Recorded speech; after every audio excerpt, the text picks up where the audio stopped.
বিএনপির সাথে আমরা জোটে যাব এর কোনো বৈঠকও হয় নাই।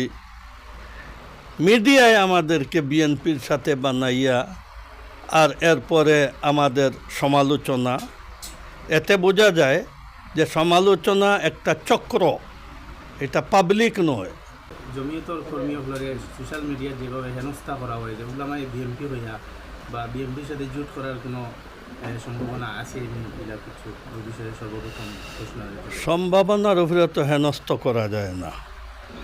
হ্যাঁ, সম্ভাবনা, কত মানুষের কত সম্ভাবনা আছে, এর উপরে তো তারিফও করা যায় না, বদনামও করা যায় না।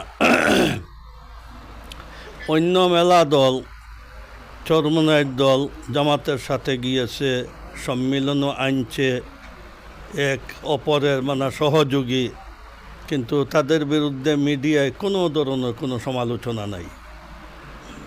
হ্যাঁ, আহমদ আব্দুল কাদের সাহেব বলছেন জামাত ছাড়া কোনো আপনার ঐক্য হবে না। এর বিরুদ্ধে একটা পার্টির স্বাধীনতা আছে, যে কোনো সিদ্ধান্ত নিতে পারে, কিন্তু এর বিরুদ্ধেও কোনো মিডিয়ায় কোনো সমালোচনা নেই। আমরা তো বিএনপি ছাড়া কোনো জোট হবে না আর ঘোষণা দেই নাই। বিএনপির সাথে আমরা জোটে যাব এর কোনো বৈঠকও হয় নাই। মিডিয়ায় আমাদেরকে বিএনপির সাথে বানাইয়া আর এরপরে আমাদের সমালোচনা, এতে বোঝা যায় যে সমালোচনা একটা চক্র, এটা পাবলিক নয়, এটা একটা চক্র। আর এই চক্র জামাত আর আপনার ইসলামী আন্দোলনের চক্র, নতুবা জামাতের কত অসুবিধা। এখন দুর্গাপূজাতে করছেন, এরপরেও জামাতের ব্যাপারে কেউ ডক্টর শফিক সম্পর্কে নন পলিটিক্যাল মানুষের কথা বলতেছে, চরমনাইও কোনো কথা বলতেছে না ডক্টর শফিকের বিরুদ্ধে। এত বড় অপরাধের পরে কোনো সমালোচনা নাই। এটা দলিল হইল যে আমরা এই ধরনের সমালোচনায় আমাদের কোনো আপনার সাথীরা, আমাদের সাপোর্টাররা কারো সমালোচনা করে না। প্রত্যেক পার্টির স্বাধীনতা আছে, তার হক করে না হক করে গণতান্ত্রিক দল করতে পারে।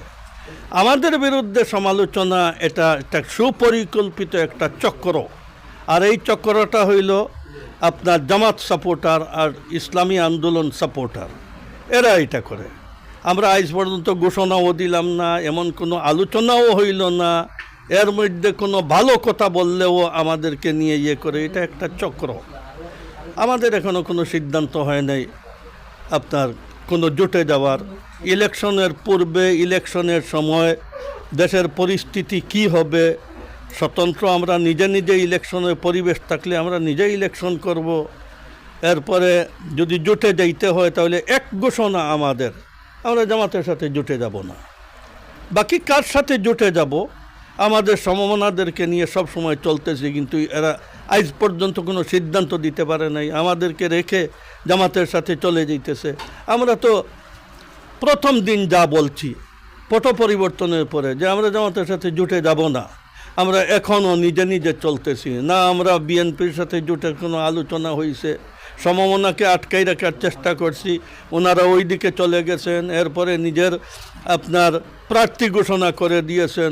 শেষে অপারক হইয়া আমরা 3 বারে আমাদের আপনার প্রার্থী ঘোষণা করলাম। আমরা তো আমাদের জায়গায় আছি।